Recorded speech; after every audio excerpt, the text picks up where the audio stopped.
Welcome, everybody, to the DadBodd podcast, episode number 99, sponsored by Viva Tequila Seltzers, as I got in my hand right now. I am the host, Guns Picks, joined as always to my right, if you are watching this on YouTube, the man of the hour, the Sultan of SWAT. They don't call him the Bambino for nothing. Lockbets.net having an electric hot streak in the NFL. What's going on, my friend? What's up, brother? How we doing?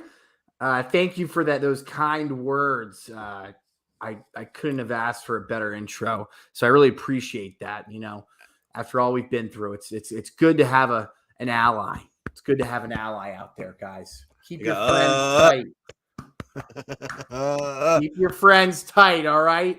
That's right. I do not have the pleasure of having a Viva Tequila Seltzer, but I do have a pleasure of drinking a Michelob Ultra. I learned about that term recently. I never heard that one. Have you heard that one? Michelob? It's kind of funny, and I don't know why my brain never ever came up with that term, because when I saw Michelob Lights, the only time I ever saw them like getting like anybody drinking them is like my grandfather, who was like in his 60s at the time. Right. Yeah. It's not my go-to, but we had like a little get-together shindig.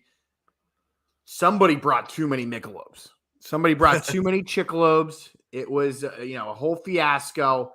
But long story short, we got like 1,000 of these. So I've seen the Ultras. The Ultras are a golf course beer. That's definitely a golf course beer for sure. Yeah. Also, stadium beer act. They're in a lot of stadiums. Sometimes, if they're out of some Bud Lattes, I'll probably take a Michelob Ultra over a Coors Latte, and that's probably that's a hot take for many people. I know they love their silver bullets, but listen, it's okay. It's okay. We're having a few beverages. You need to do. I got an idea for you for like content purposes. It's like, because you're a Jets, New York Jets season ticket holder, avid fan, very excited about that team. Domestic beer reviews at the stadium. Wow. Let's try. I don't, if they're serving the Bud Lights, the BLs, the MLs. You even go beyond that. Maybe hit an IPA or something like that. Yeah. And you know what? I'm actually pretty famous in some areas of the world, aka some sections of MetLife Stadium. I tend to have a tall frozen margarita during the first half. It was a tradition started in the preseason, maybe 2-3 years ago, and now I can't get enough of it. So the sugar gets into my bloodstream just in the nick of time to be pretty sad and upset with the Jets. But I haven't had any margaritas this year. And look at what the Jets are doing. So, yeah, beautiful. Speaking of the Jets, let's talk some NFL. Okay. I mean, we had a great seat last week. A lot of surprises, a lot of L's. I know I had to. I was grinding out the Bills game, and I was grinding out the Eagles game just to even get any sort of profit last week. I'm glad I hit it, and I did tilt a little bit in the chats, and I was like, oh my bad, I didn't mean to say that. Sometimes you just got to wear it on the sleeve. If you're hitting a stall in your week, and you just got to jumpstart it. Sometimes you have to jumpstart the brain, and you know how you jumpstart the brain with a nice Mama Jamma Bama Slamma lock, and we definitely found that with the Eagles. Thank the Lord, Jesus, Jason Garrett, Christ. That's right. It was a little too close for comfort at the end. I know we joked that it was, we were a field goal from losing that game for sure, and we were glad that we missed it, because you had a very probably your biggest bet of the year so far. That was I had a 2-unit one on that one as well, so that was quite a sweat. We loved it. Which brings us into week 7. So a lot of games on the board, a lot of exciting Interesting matchups here. I guess we'll start with. Do you have any feels of the primetime game? We've got the Saints versus the Cardinals. Looks like the number is -2, -2.5, depending on what book you got. Yeah. Over and under is probably 44, 45. From I can start if you want. I can get the ball rolling real quick. Listen, Thursday night primetime games. If we've learned, fuck you. Yeah, you know. Okay, yeah. No, he's bitter about last week. Well, just keep going. Sorry. It's okay. Hey, it's all right. Get it all out, brother. Yeah. Thursday night football, man. Amazon cannot catch a break. Holy they cannot. Dude. I mean, you can't make this up. You really cannot make it up. I mean, they're trying to get creative with these matchups, but they suck. They are. It's bad. It's a bad product. So the one solace that we have, I mean, we should on paper have two decent offenses. Right. I don't know, man. I've seen at times during this season both teams stall out, just right into neutral. Right. Roll them down the hill. So my fear is we're gonna get a barn burner tomorrow, and it's gonna be it's gonna be turnover central. I think the defense is gonna try to show up and actually prevent Kyler from running all over him. My gut. If I had a guns pick to my head, I think the Cardinals in this spot, it's probably a line that we could swallow. I mean, it's at -2 or so. But thank God I don't have a guns pick to the head. I don't have it. I'm probably not going to have a large wager here. It's like on Monday. On Monday, I had a 1-unit first quarter wager. And once it lost, I was like, all right, the heat check's done. We lost that, but I'll have a 1-unit, maybe 2-unit wager tomorrow. But I would love to hear your take here. Because I could see both sides. I think both teams need a win. right now. For sure. Both teams do need a win. I felt like the loss that the Cardinals took last week versus Seattle was it felt like that loss was they lost that game from the start, from the first quarter. I felt like New Orleans had some level of control of the game, and then they just let the Bengals kind of do what they did circa 2021. Now you have the Saints probably a little bit hungrier for a win, in my opinion. They've kind of bit the bullet 2 weeks in a row where they've just kind of lost in weird fashion, even with the cover of you had the Saints basically just driving down the field just to pooch a field goal to win the game. Then all of a sudden he throws a long pass. Burrow throws a nice pass to Jamar Chase, and that field goal that you were supposed to get in that situation turned out to be a touchdown and blew the cover, which hurt my feelings because I had a 2-unit play on that one for the Saints. So if I had a play on this one, I think the Cardinals have basically given up completely, and I don't think the Saints have given up at all. I would like to see Andy Dalton be the quarterback next week. I don't know what the quarterback situation is going to be on Thursday. Considering it's a short week, I'm assuming it will be Andy Dalton. I'm going to go with the Saints on this one. That's probably the direction I'm going to go with this, and I'll make it official probably tomorrow. But I want to just make sure that the quarterback situation is going to be I'd rather have Andy Dalton. Honestly, looking at Andy Dalton, I just think he's a better starter for that position than Jameis. I know we were highly touting Jameis. I know you basically live in the Superdome now. I do. Yeah. I live in the Superdome and the Kroger that famous Jameis frequents for his crab legs. Correct. So I think he's going to frequent that a little bit more, knowing that he's not going to be playing much. And we may have to give Andy Dalton the job here, but we'll see what happens on that one. But I like the Saints. I think that's going to be the play. Take the away dog, short leash. I'm with you. I'm with you. I kind of forgot about the loss last week with the Cardinals and how deflating it was for them. Yeah. I think Cliff Kingsbury's probably over his head. I guess Kyler Murray is here to stay, but they got to do some building around there. They got to get some locker room guys in there because that place is it's a shit storm. I mean, Craig said it best. Public crab legs do hit different. But before we get into the rest of our slate, we just talked about the Thursday game. We're going to have a guest that's going to be ready to talk a little college football with us. Dabby Cabby's waiting in the queue. I don't want to keep him waiting too long. Don't keep him waiting. Do not keep him waiting. But I want to make sure that we give our sponsor the appropriate good shit.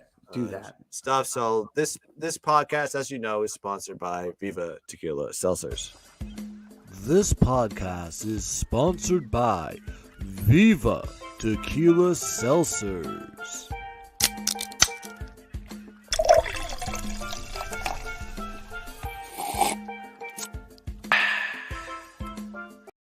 That's right. The DadBods are sponsored by Viva Tequila Seltzers. Viva Tequila Seltzers is a refreshing and drinkable hard seltzer. 88 calories, 0 carbs, 0 sugar, and 4.5 ABV. Viva is the perfect drink for your post-game celebrations as it was created with the active lifestyle in mind. Viva flavors perfectly with their tequila. Oh, sorry. We take that step back. Viva flavored their tequila because flavor is the spice of life, and they like their drinks with a little bit of a kick, just like they like to live their lives. Viva flavors perfectly with their artisanal Blanco tequila for a subtle and refreshing drink. Their belief is to live long, live well, and live it up. Hashtag Viva Up. And please check them out on Twitter at Viva Seltzers and check out their website, vivaseltzers.com. I think you can order that stuff online and bring it to your house directly. So I think we have a knock on the door, so let's see what's going on. Oh, you know that sound. That means the dads have a special guest ready to join the show. Let's tune in and see who it could be. So our guest is here. I don't want to keep him waiting any longer. He is an ex-athlete turned sports bettor, like I think all of us in the room are.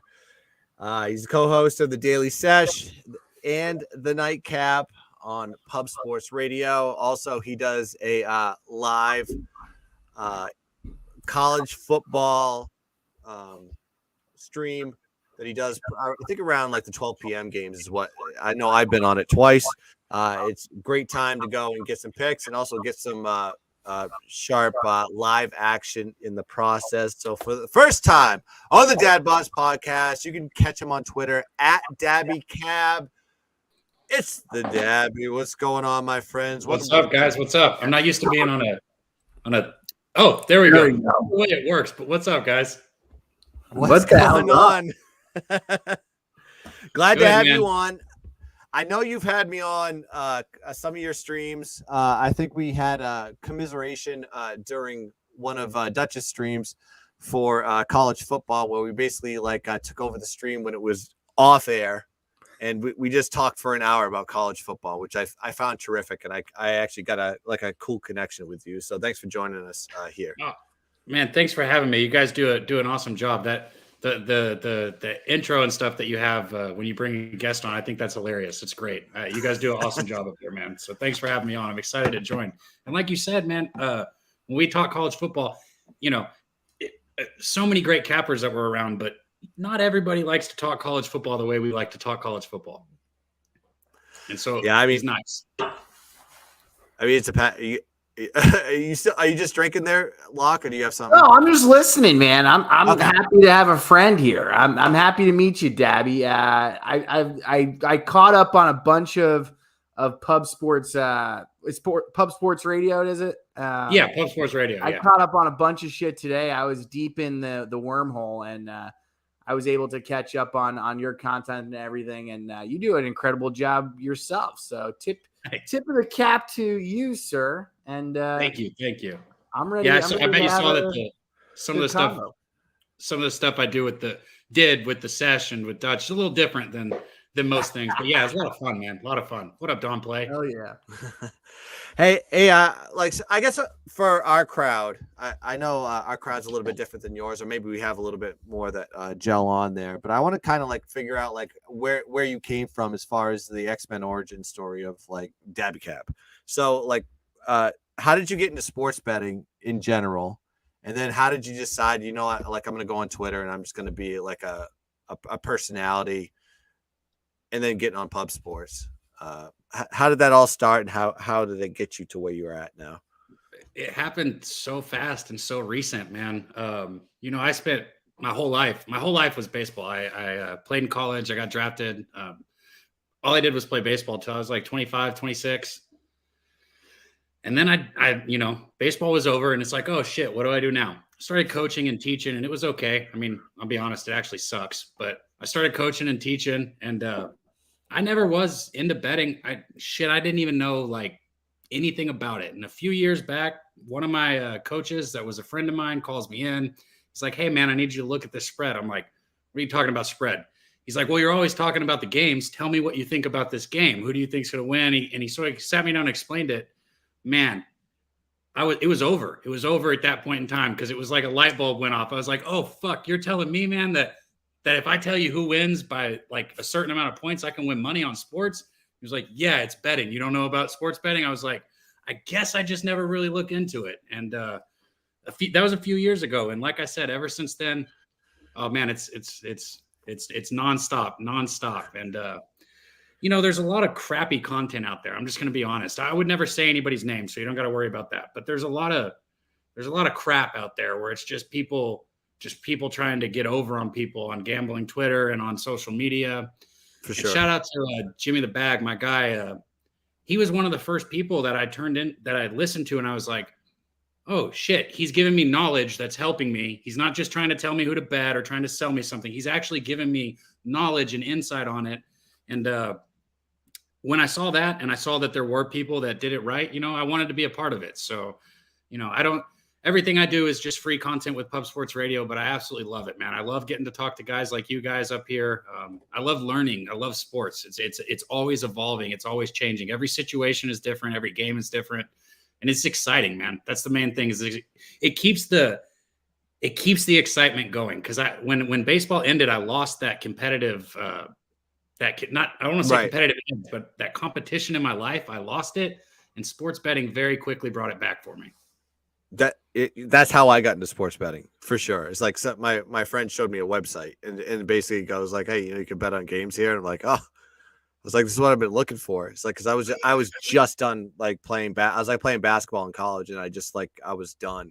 It was like, I had no direction after that to be competitive. So that, I mean, it took me years to learn how to do it right, but I mean, it's a growing thing, but you talked about like yourself being an athlete. Now take me down that path. So supposedly you got drafted, correct? Yeah. I was by the hat you're wearing. Yeah, by the Brewers, right? And it just happens to be a hat. Maybe I should change. Yeah, I got drafted by the Brewers out of high school. I ended up going to Texas Tech instead. It was a tough decision because I really did want to sign, but you know, early 2010 time period, you know, college, people didn't realize how easy it was still to go back to college. So I ended up going to Tech. And then I signed with the Pirates, did that for a little bit. I had a physical with the team and my arm was torn to shit and I didn't even know it. And so like at that point in time, my contract was void and they were like, hey, get healthy and come back. But really that means get the fuck out of our locker room. And that was it. Like, hey, my arm's healed. You like give that call back and like nobody's answering. You just leaving messages on the answering machine. They just kind of ghosted you. Yeah. When the contract's I wouldn't let go of the dream yet. I remember there was an old relief pitcher for the Tampa Bay Devil Rays.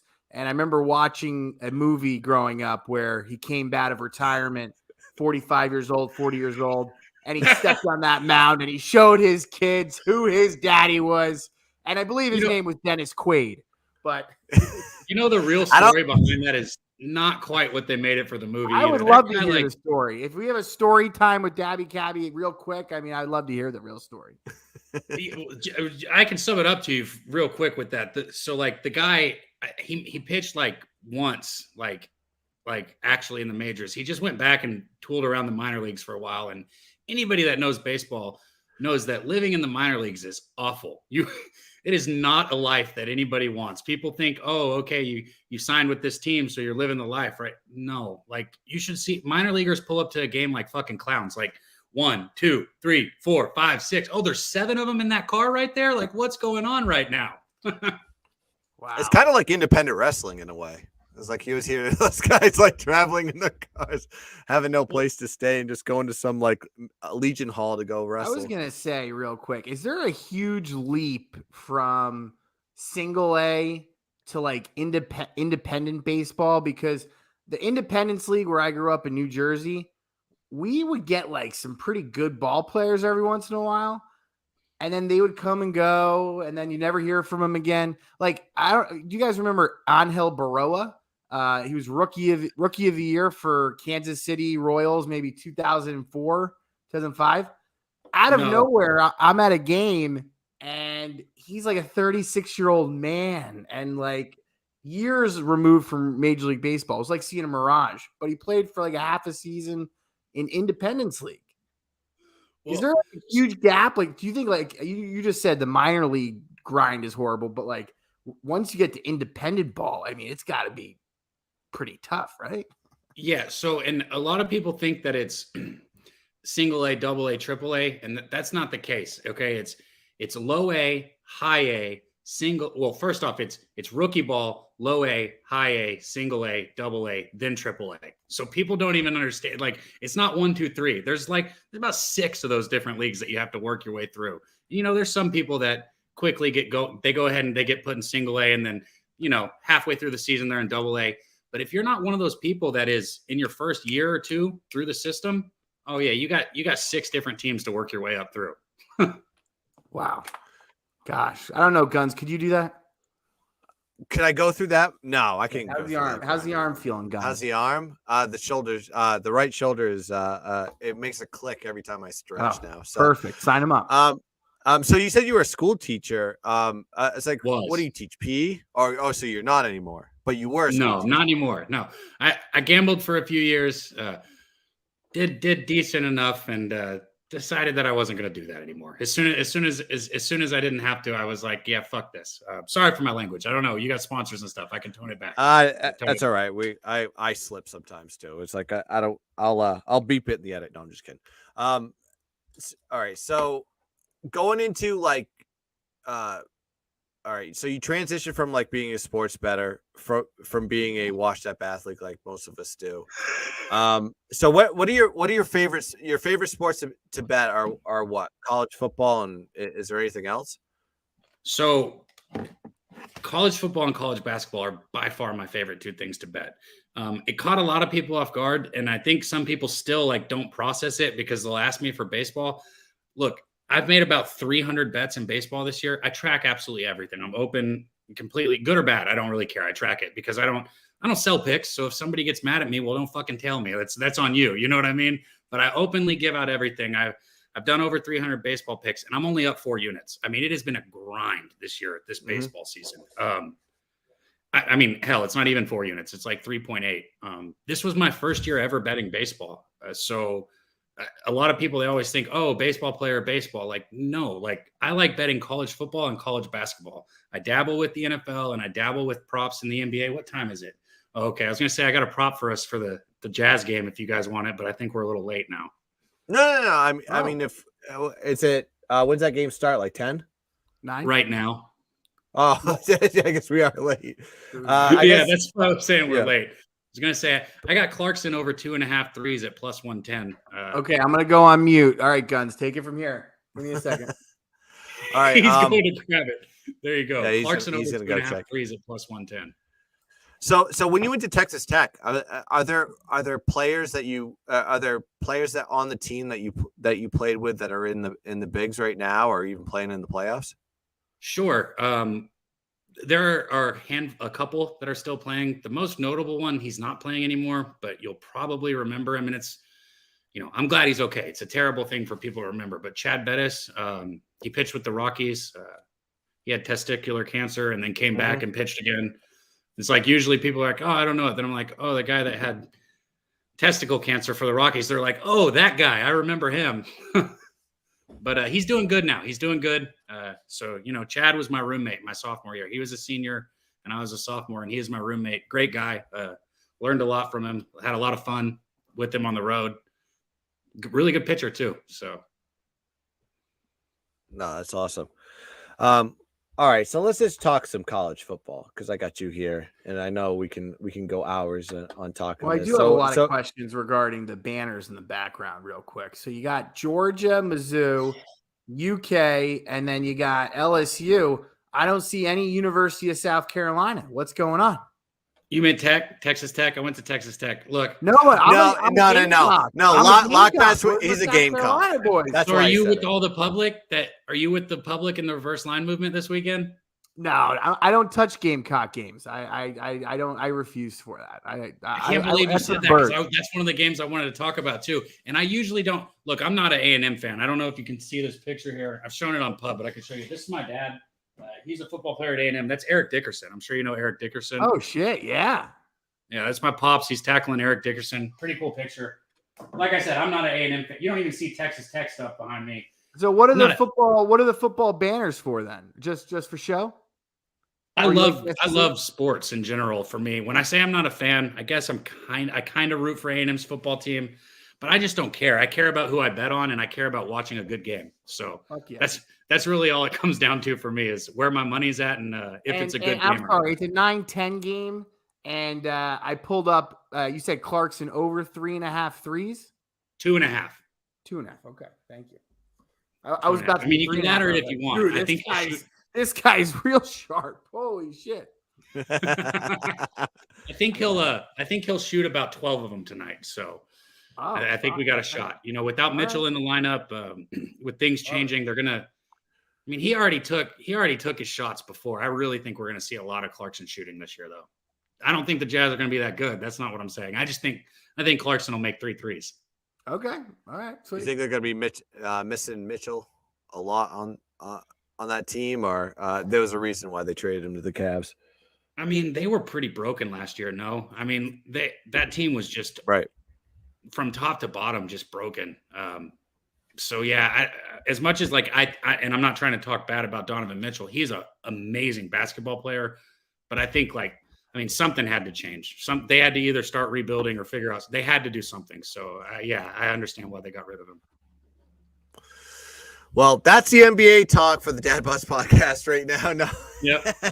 It's like, yeah, we're big football guys here, and we have you on. Let's talk some college football. Let's talk about the week 8 slate. I know for a fact that you actually posted this play and you actually said it on the sesh that you called it perfectly. Tennessee winning outright, and it was going to be a staple game for them. Congratulations on that win. Thank you. Now you're only as good as your last week. You're looking at week 8. You look at the board. What are the games that stick out to you? Okay. I've already made 5 bets, just so you know, which is kind of a lot for somebody who I know that for some people that's not a lot, but for me, I'm already having 5 bets before it's even Friday night on Saturday. That's kind of a lot. That's a lot. We'll just say that. So a couple of them that jump out at me, man. The first one I'll come to. Actually, let me just go ahead and get this out of the way because it's gonna scare a lot of people, but we know, right? And I know you guys know this as gamblers, when somebody takes the worst loss of the season publicly, the way that Penn State took that loss to Michigan, the average bettor and the average person wants absolutely nothing to do with the team that gets their ass kicked like that the next week. I do. Okay. I think Penn State -4 at home coming back after that loss against a horrible. I don't think Penn State's a great football team, but Minnesota is worse. Minnesota is not a good football team this year. You look at what Minnesota's done. Okay. Purdue and Illinois are by far the best 2 teams that they've played. And even though Purdue was a 10-20 game, it wasn't really a game. It never felt like a game. It never felt like they were in the game at any point. And really, I think Purdue probably should have won that about 40-10. Purdue had a bad game and still won 20-10 on them. Outside of that, Michigan State means nothing to me. Colorado means nothing to me. This Minnesota team, like I said, I do not think very highly of them. I think they've picked on very bad teams for their wins. I think any of their stats that you look into are clearly bolstered because of the horrible teams that they've played against. And I think Penn State still, Michigan is arguably the hardest game they're going to play all year. They still have a lot to play for. They're still sitting at the 16th ranked. They're still sitting okay in conference. There is absolutely no reason for Penn State to come out knowing that they can't, this is it, right? They can't lose again. So they should come out fired up in this game. I love Penn State here, -4. To be honest with you, I'm shocked that we're able to get it so low. I think it should be closer to a touchdown, maybe 6, maybe 6.5 even. So I took Penn State -4. What you think about that one, guys?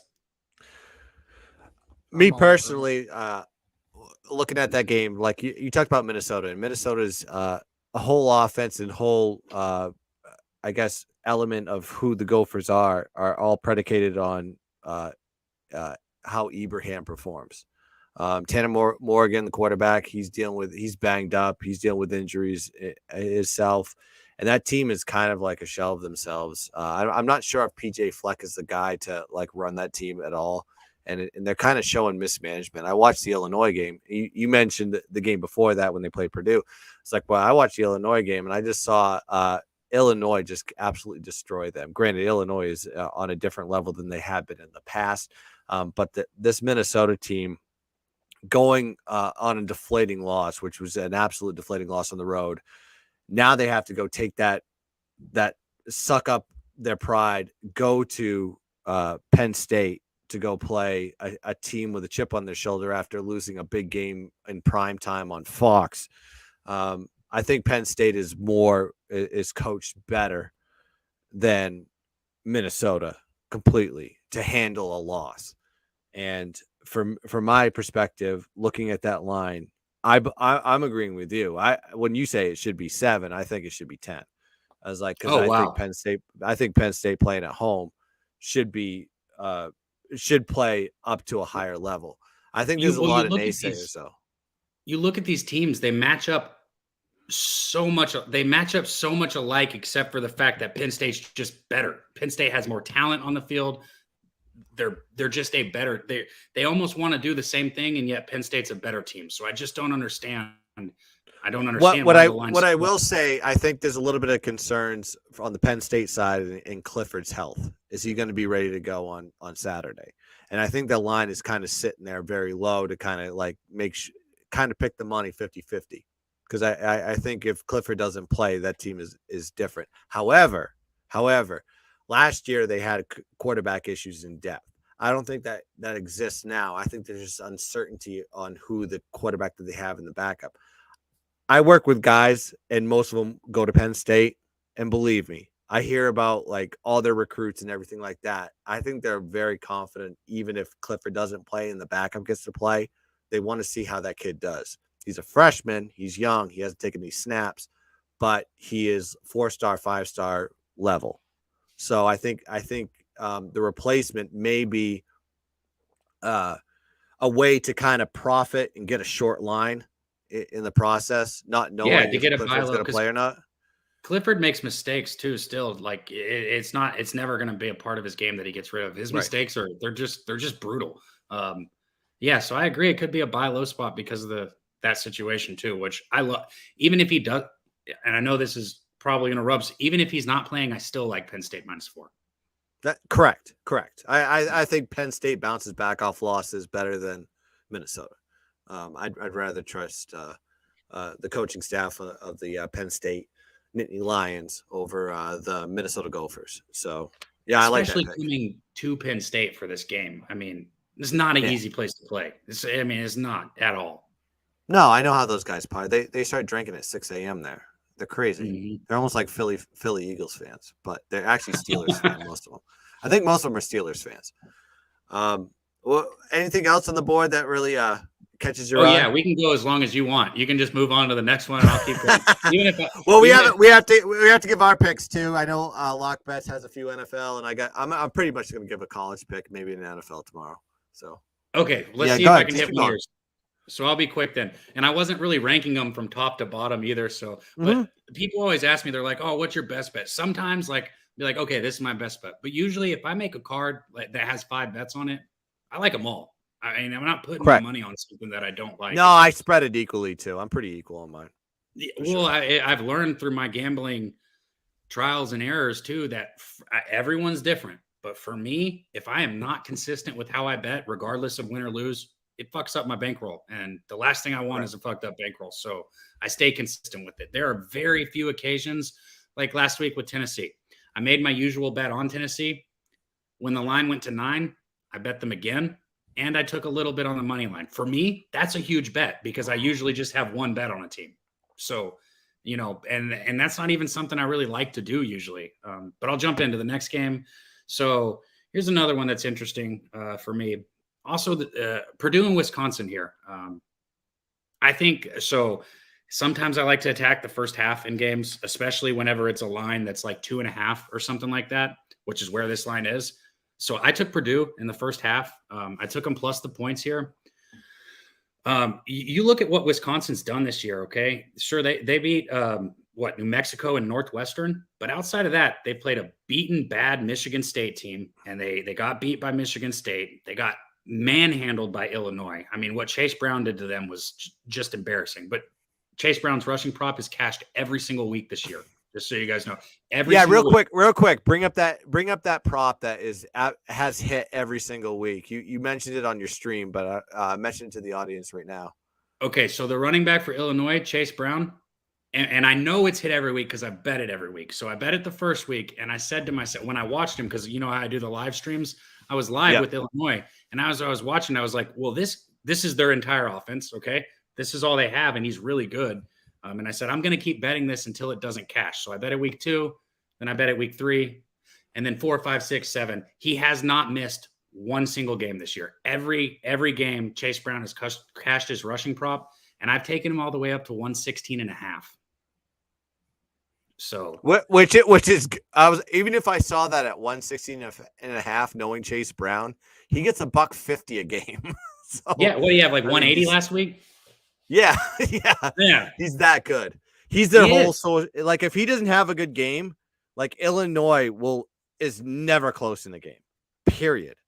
And they have a decent quarterback, but he's just a game manager. That's all he is. They go, here, Chase. That's it. Just do this. And they just keep giving it to him. And he's he makes those runs that it's like it looks like it's going to be no gain, and he gets 4. It's like, how did you just get 4 yards out of that run? Like it's like I hope the NFL's noticing. That's all. Yeah. Hey, go ahead. Back to your pick. Sorry. Okay, so Purdue over Wisconsin. I got Purdue plus. It's just plus a half a point, but that plus a half a point is everything, right? Because if they go into halftime and it's 10-10, I win my bet. So I took Purdue plus a half a point in the first half of that game. O'Connell, for me, he threw a few picks early, but he's got 14 touchdowns. He does have 5 interceptions, but like I said, he made some mistakes early. Aiden O'Connell is a very good quarterback. I'm sure anybody that's looked at this Purdue team knows he's fun to watch, and I just think Purdue I think they have the wrong team favored in this game. It's simply a value play on the line here. I think O'Connell in this offense is definitely good enough to score on Wisconsin. And if you put pressure on this Wisconsin team, their ability to respond is not great. This is another situation where the numbers, if you just look at the numbers and you haven't watched the teams, the numbers are skewed with Wisconsin. They scored 66 points on New Mexico State. So what? You know what I mean? Like, so what? Who cares? Right. But then you see, and then they lost to Ohio State 21-52. Yeah, we all knew that's about what the score would be in that game. Yeah. And they turn around, like we said, they get manhandled by Illinois. Then they have another high scoring game. They score 42 points against Northwestern. So what? that's another so what? That's another so what for me. Who cares? Then you look at Michigan State, and they lost to Michigan State, who I said at the beginning of this season was a fade all the way. Michigan State was a fade coming into this year. It's not going to change.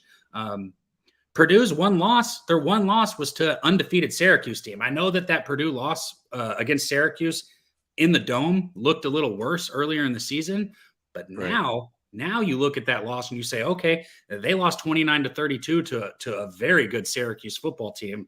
And since then, it's been smooth sailing. This will be their toughest competition since then, because I don't consider Minnesota tough competition.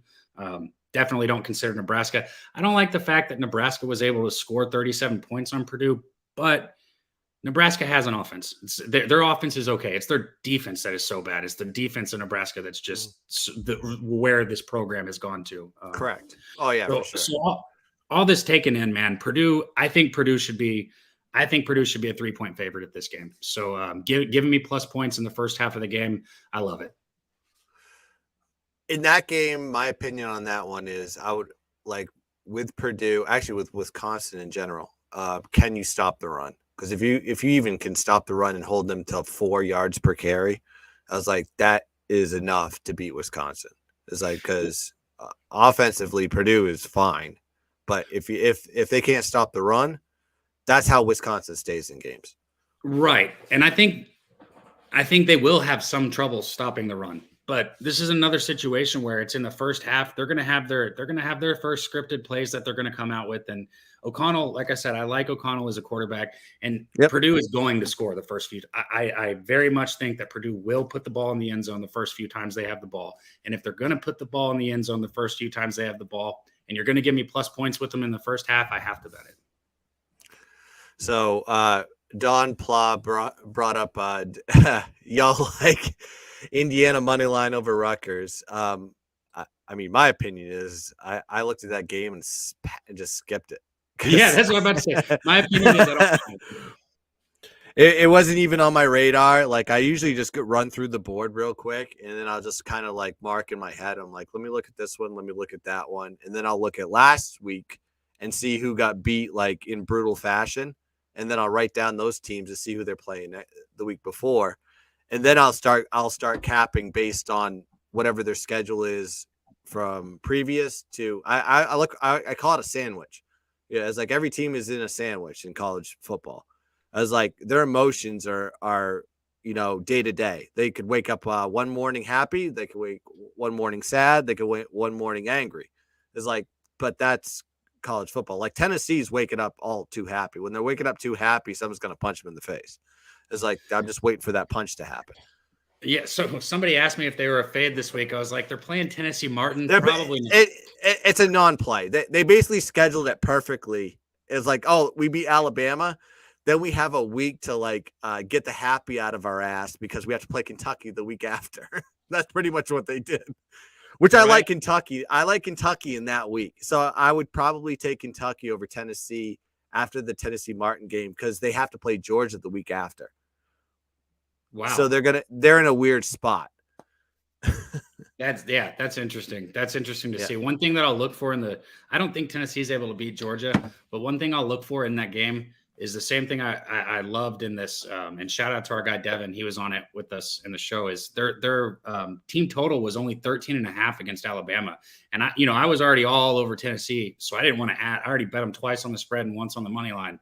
So I didn't want to add, but as soon as I heard that, I was like, oh, absolutely. They're going to score 14 points in the first half. Like and in my head, I was like, even if they're playing Georgia, they're going to score 14 points. So if we can get that same line, I'll probably be on that team total in the first half in that game.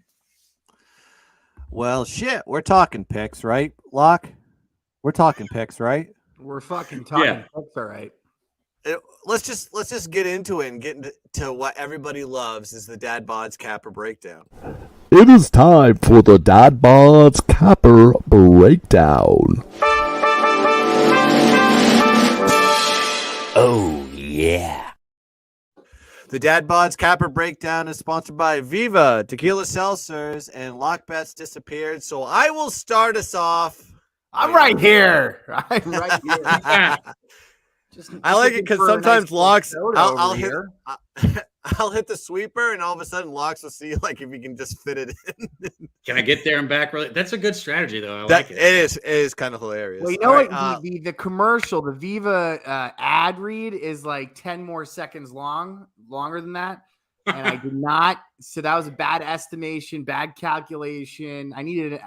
We got to make that maybe 4 more seconds. All right, Guns. I don't know who to talk to about It doesn't work comedically. It doesn't For make another sense. 4. I'm a timing guy, dude. All right, let's go into the picks. Like I said, sponsored by our great sponsors, Viva Tequila Seltzers. Lock bets. I know you got some plays for us. Give it to them. I do. So this was actually a pretty large debate with Guns and myself, aka Guns is on the wrong side of this one. But take a moment and think about this for a second, and think about the utter disrespect the New York Giants are getting this week. They're getting 3 points. They're on the road. I understand, but the Jaguars have an offense that's predictable with their run scheme, heavy run scheme, and their countless spread offense attack with Lawrence. I think the Giants have finally deserved a spot where they should not be underdogs on the road. I like the points +3. I like them on the money line, and I don't see how this line stays put before Sunday. I'd like to think that this is probably going to be a pick 'em by kickoff, but I'm also drinking Michelob Light and listening to you guys. So I love the Giants this week. I'm going to do a 2-for-1 special, though. I'm going to sneak it in. The Packers this week, all right, coming off an abysmal performance versus my New York Jets. Sammy Watkins is back in town. Offense should be improving. And if this does not hit and the Packers do not cover this spread, the Packers are done. Throw them all out of the town. Tar and feather. Aaron Rodgers is done, and LeFleur is done. So we're taking the Packers. We're taking the Giants. We're gonna pair them up in a little 2-team parlay, and we're gonna take it straight, and we're gonna call it a day. Okay. Are you Guns? Are you on the opposite side of both of those, or just the? I lost. First of all, I lost my love for the Packers. So every time I see the Packers on a game, I'm just never gonna play it. I don't fade them. I never fade the team that fucked me. I always just ignore the team completely. Well, because they'll fuck. If you fade a team that fucked you, you already know they're gonna fuck you again. Exactly. That's what they're trying to do to me. So it's like a superstitious element in me. But the game that I'm looking at. The game that he was talking about was the Giants. So I think the Jaguars are in a better spot. I'm just looking at just predicated on the number. Why are the Giants as good as they've been, as high as they've been, sitting there at a +3? Why? Against the Jaguars?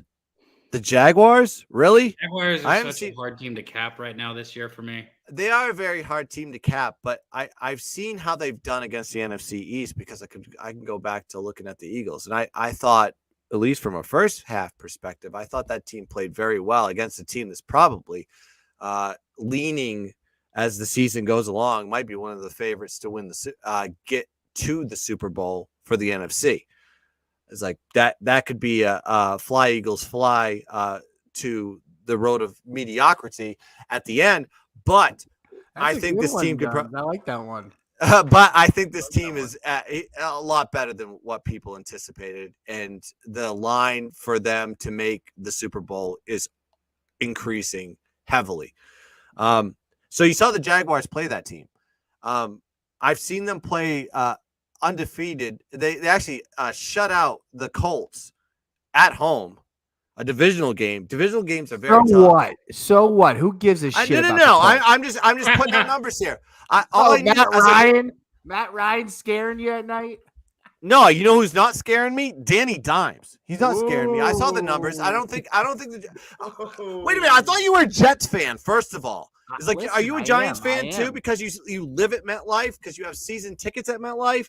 It's like, listen, I think the Jags are going to win this game. I think this Jags are going to win by double digits. I think it's a perfect spot. They've been playing very flat in the last couple of weeks, and I think the line is telling you a story. The Jags are going to win this game. They are going to beat the Giants. The Giants are running too red hot. I saw them play on the road against the Dallas Cowboys. Granted, it was a divisional game, very different than a non-conference game. I'm gonna say right here that the Giants are probably not I'm not going to say that because I've seen them play on the road too. I'm just gonna say in this spot, when you're playing in that heat and you're playing in Florida, and when you feel that humidity hitting your back and hitting your neck, and you see the Jaguars sipping lemonades, looking Maybe some cool, mojitos. Maybe some mojitos. maybe putting on a winter jacket because it's nice and cool on that side of the field. So here's what I'm thinking. Look, we all know it's us against the books. Fuck the books. It's us against the books. But I mean, if you're gonna both bet the same thing, we might as well not give the books any juice, right? Right.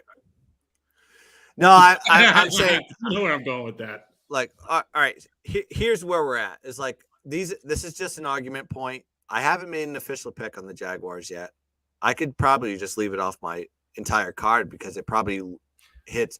I only take 5 picks. Also keep in mind, I think the books were anticipating Saquon being hurt, and Saquon practiced today. He's ready to go.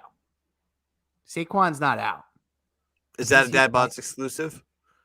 It's a DadBodd's exclusive. Saquon Barkley's not only suiting up, he is starting on Sunday. He's going to run for 120. Coming to you live from the DadBodd Studios. This is a DadBodd's exclusive. Your drops are so good. Why don't you help me with mine? These are great. Thanks a lot there, Ryan. Thanks, guys. I just wanted to confirm to you. Wait, hold on. Reporting from MetLife Stadium, we have our sideline reporter, Lockbets. What do you got for us? Yeah, thank you so much, Guns. Pleasure to be here. It's Pat Johnston outside of MetLife Stadium. I do have to confirm. I saw Saquon. He told me a pair of touchdowns and 125 on the ground, 45 through the air. He said he wants to stampede over Guns' face all the way to the end zone. He said he's looking for a mojito and he's looking for a side piece on Sunday. That's all I got for today, but lock it in. That's exclusive. I love it. I didn't say it. I just Saquon said it. Yeah, Dabby Cab is just like, what is up with these two guys? No, I love this. I think this is great, man. This is a blast. I'm having a great time with you guys. All right.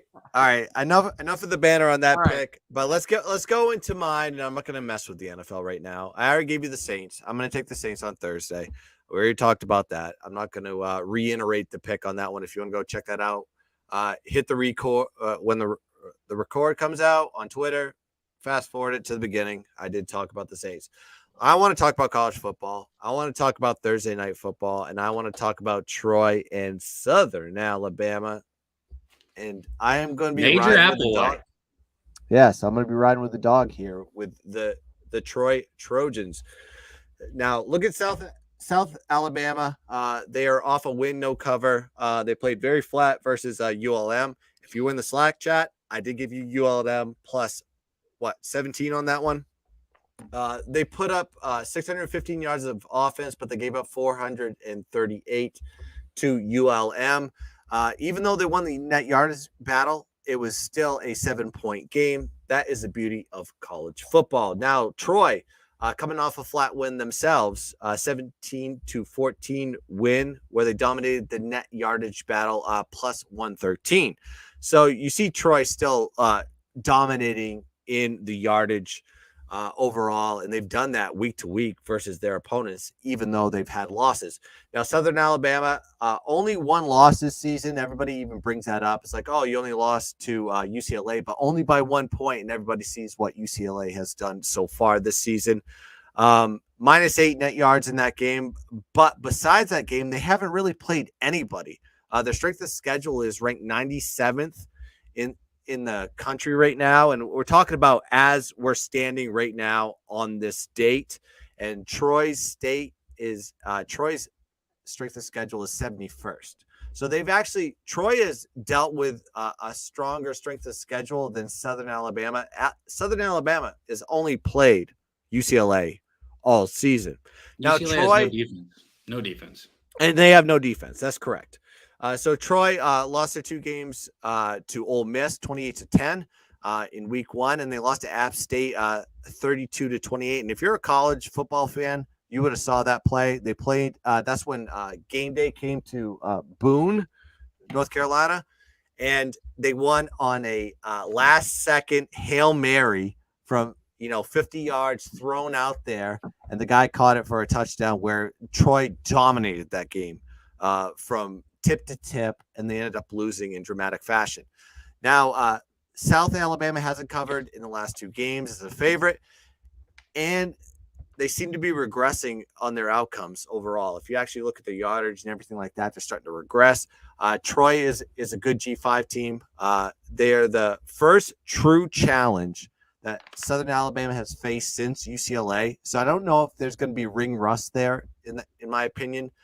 But I'm going to be rolling with Troy here. I got them at +3, and I'm going to just take the line on this one. It could be a close game. Troy does play close games versus good opponents. Southern Alabama is a good opponent, and you may see these 2 teams meet up again in the championship of their conference. So give me Troy +3 as the play. That's a 2-unit special for me. Oh, beautiful. Yep. I always, every time South Alabama's brought up, I can't help it. I'm like, oh, Major Applewhite, their coach, the guy, the old quarterback from Texas all those years ago. I do like Southern Alabama's offense. I think there's just good spots. They have a lot of competition in their conference too. I mean, Troy is one of those teams that just gets, snake bitten. I mean, this team really could be undefeated. Watson has shot them in the foot time and time again this year. I mean, if he can just stop throwing the bad interception, and it's he'll look fine, and then all of a sudden it's like what I was saying with Clifford. When I'm talking about Penn State, just don't make that pass into double coverage. If Watson can avoid making that pass into double coverage, I think you'll be all right with this one. I do like it. Troy has some athletes on the field, and I don't see. I mean, South Alabama's defense is not going to stop them unless they get a turnover because Watson makes a mistake. Yeah, Craig brings up he's like the Commanders. He's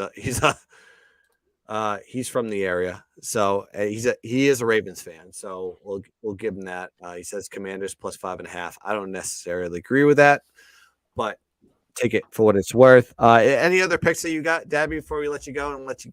I got a question. I hate to do this. Before he goes. Wait, hold on. Lock bets. Go ahead. Sorry. I do have a question. A little question. Really quick question. LSU versus Ole Miss. It's mind-boggling my head. It's hurting my head.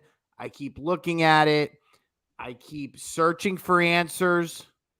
At one point, I saw Ole Miss was 5-point favorite. It's down to 2-point underdog.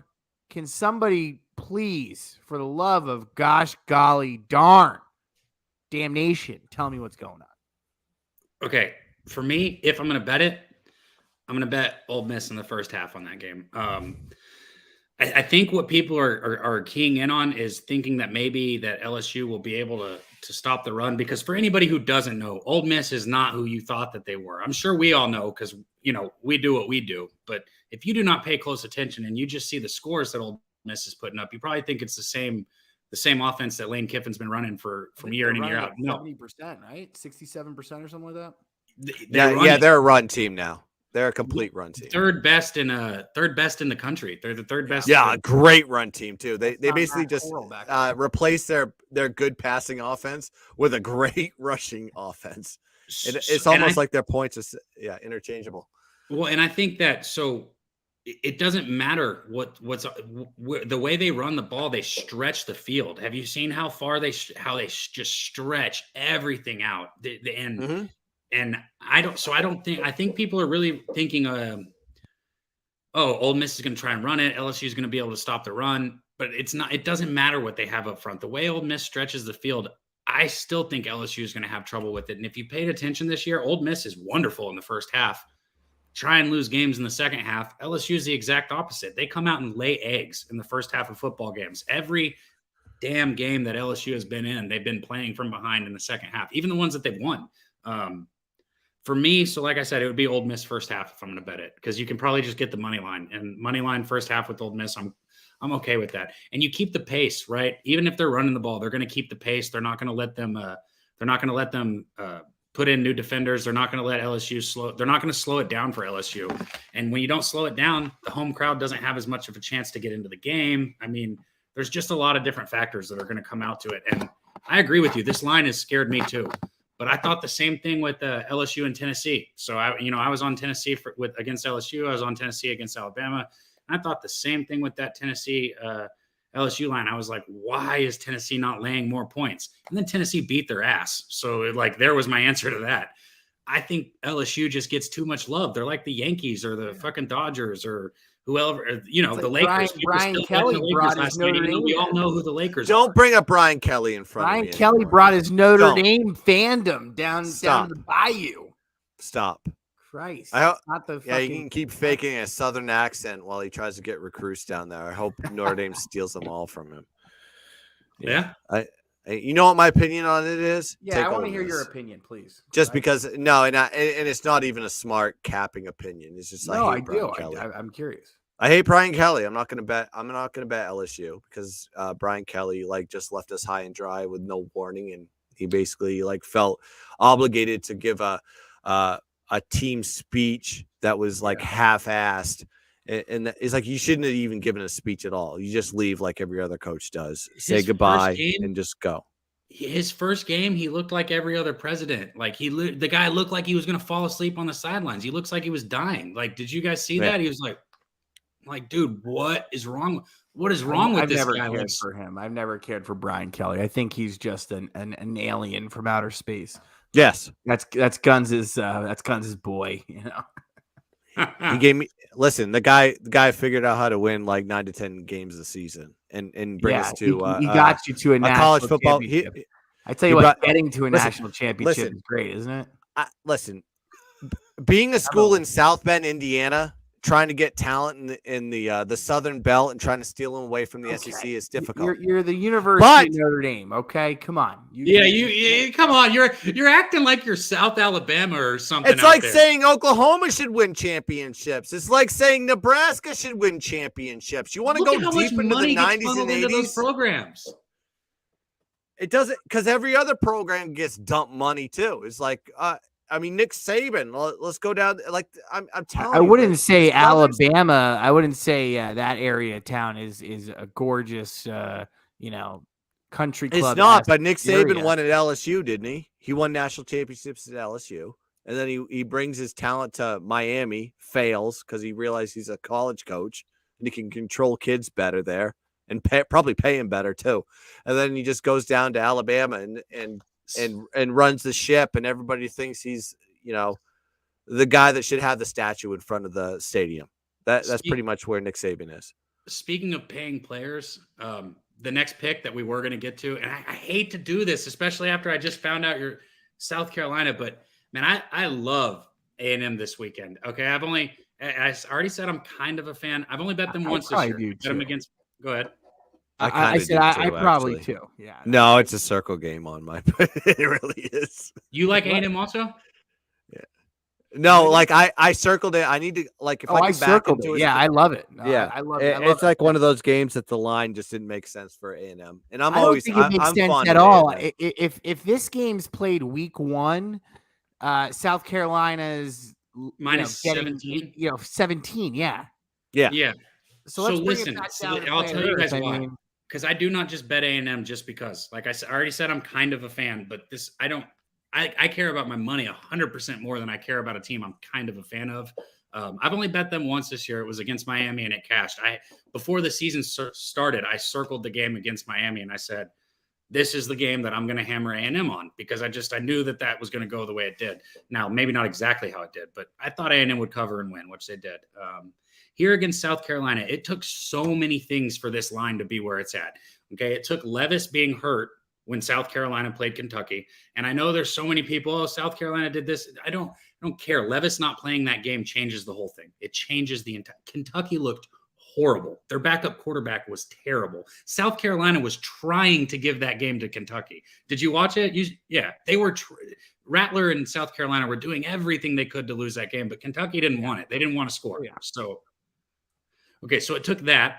It took A&M losing to Appalachian State. I guess people are going to backwood what A&M did against Alabama because Bryce Young wasn't in the game, which I think is fair. I think Alabama would have easily scored more points if he was in the game. But it took a whole bunch of things for an A&M being 3-3 for this line to be -3. It should not be -3. And early in the week, I texted, shout out again, Jimmy the Bag. I texted him about it, and I don't text bets to people. If I text a bet, it's because I really like it. And I texted him. I said, A&M -3. I've already bet it. I'm probably going to bet more than what I should on this play. Don't take my advice, or don't do what I do. Do what I said earlier. If you're anybody in the chat.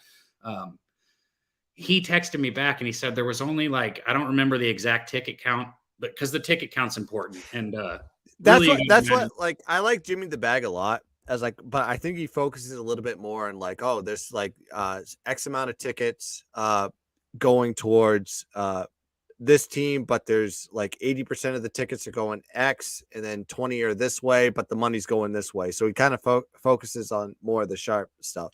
With college football, when you have 60 plus games to study, if you're playing games that are non like premier games, it doesn't matter. It doesn't, and that's why it's not public. Yeah.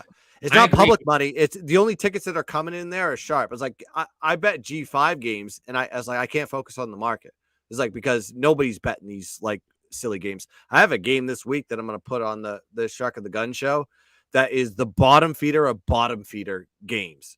Oh, I can't wait! It's one that I like. I can't wait. So I try to like with NFL. Yes, I think you should focus on the market because NBA same thing. But college football, because it's so spanned, college basketball, the same thing. It doesn't matter how many. It really doesn't. And those are my two favorite things to cap, and that's why. Because I don't care if I'm on the public side or the sharp side. All that being said, I think you'll still find this interesting. So, and it wasn't a high ticket count. And like you said, anybody betting early on this game is what you would call, I guess, a sharp. Nobody in the public is betting Monday and Tuesday on the A&M South Carolina game, right? Right, but they really should. I wish I was looking at it on Monday because I'm astonished that that's the line. I'm telling you, Dabby, you're onto something. Guns. I think we all should just make money on this game. But continue, sorry. No, I love that you because like I said, I'm all over it. And so 95% of the tickets or 95% of the bets were on South Carolina, and at some places that line moved from -3 to -3.5. Mm-hmm. So I know we're not really like I agree with you on the college football, but you're telling me 95% of what's come in is on the other side, and you move it to make it more favorable to bet that side.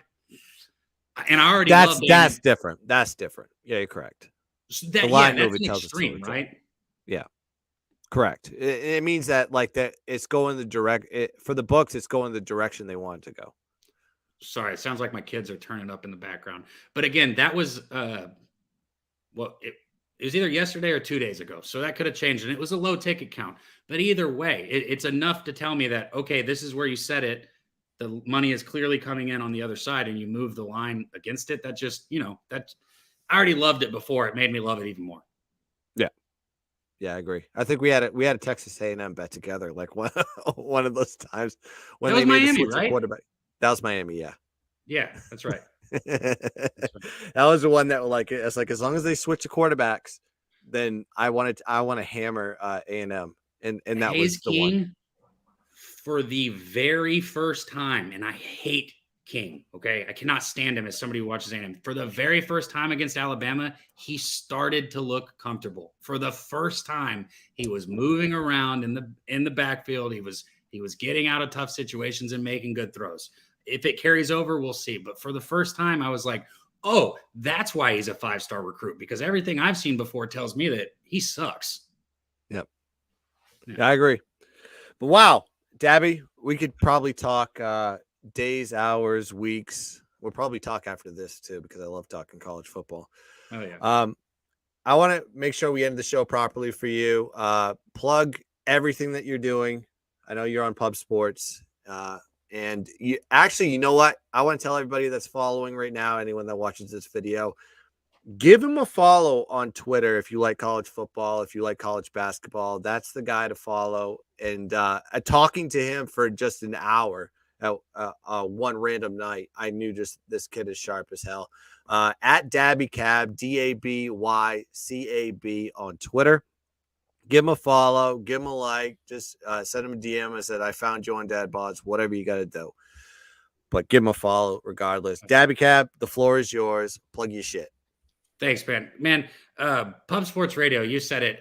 Anything that those guys got going on, I'm doing a live show on Friday and then again on Saturday. You've been on there with me on Saturday. We'll probably have you back again soon. Anytime. I always want you on. So whenever you're... I'm available at noons all the time, man. I was like, fuck it. I'll watch the game with the boys. Right. Why not? Right. And Locke, you too, man. If you want to come, I don't know how early you crack, but I'm usually sipping on Saturdays. If you want to come have a beer and watch the game with us. I'm in. Hell yeah. So, the live shows, and then anything with Pub Sports Radio, and then you guys, man, it's anywhere that the vibes are right, anywhere that it's good vibes, I'll be there and I'll be hanging out talking sports. Beautiful. Fuck but yeah. That's going to do it for episode number 99. We're going to hit the century mark next week. Maybe we should throw a party for ourselves. I think we're going to throw a in party. the process. Maybe just have an all-star of guests. We'll talk about that on the backside here. But thanks for joining us. Thanks for all the live views. Please like, subscribe to the DadBods YouTube channel if you haven't yet already. And also hit us in the DMs if you have any pick suggestions to any one of us in this group. Till next time, till episode century mark 100. Peace.